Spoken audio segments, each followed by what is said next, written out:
ஹரி மகேஷ் அங்க பாரு. யாரு திட்டலாமா? அக்காவா?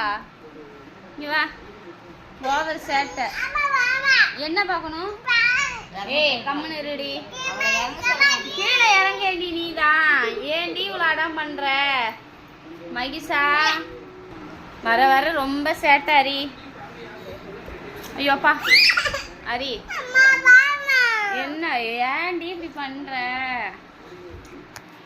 ஐயோ இது 2 பிள்ளைங்களையும் வச்சுக்கிட்டு முடியாது சாமி, நம்மளால முடியாது.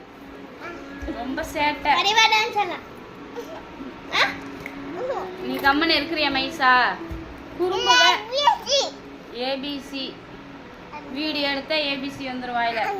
என்ன சாப்பிட்ற? என்ன மிட்டாய்? கடலை மிட்டாயா? யார் வாங்கிட்டு வந்தா? உன்கிட்ட கேட்டாங்களா மைசா? கடலை மிட்டாயா? எத்தனை வாங்கிட்டு வந்தேன்? ஒண்ணா? யாருக்கு? இந்தானே யாரு? சேட்டை சேட்டை.